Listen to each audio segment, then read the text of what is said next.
They definitely underestimated me. They did not believe I could win.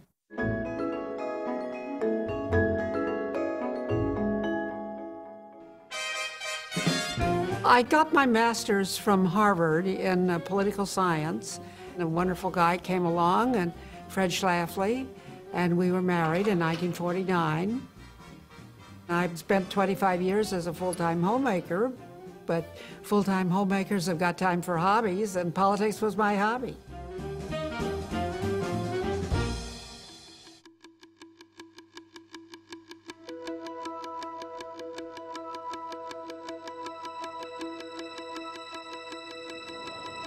I wrote my little book, A Choice, Not an Echo, on an old standard typewriter, and sent it off to be printed as a paperback, and sold 3 million copies out of my garage.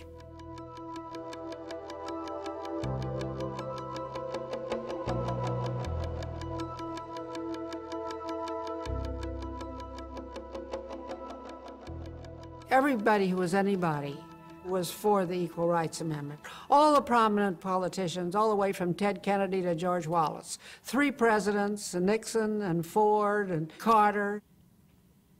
I started the Phyllis Schlafly Report, and I wrote one issue called, What's Wrong with Equal Rights for Women?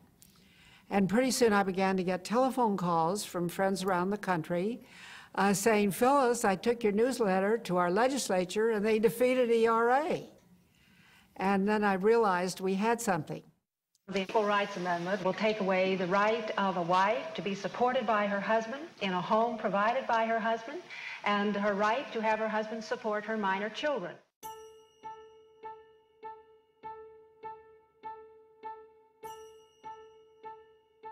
That's a fundamental difference between those who are for ERA and those who are against it.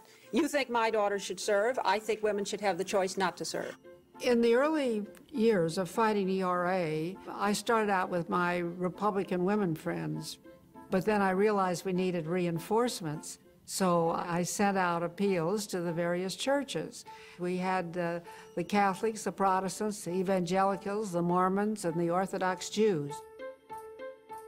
I would send out my rotunda letter. Meet me in the rotunda at 12 o'clock. Then we would lobby the legislators. We would take them home-baked bread and give one to every one, whether they were for us or against us.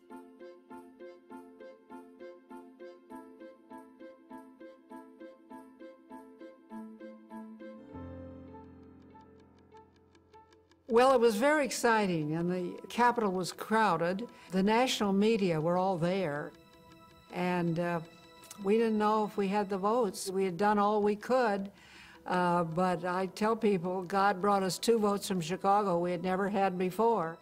In Springfield, Illinois this evening, the House of Representatives voted on the Equal Rights Amendment and fell 5 votes short of the necessary 2/3 majority required for passage. Well, we won.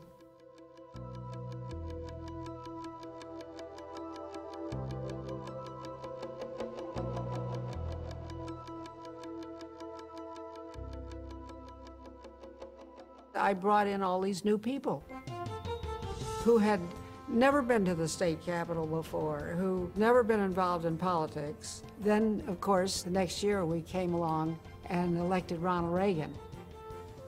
I'm very proud of my family, of my 6 children, but if you're talking about politics, teaching the conservative movement that it is possible to win. I think that was a real accomplishment, and that would be the one I'm most proud of.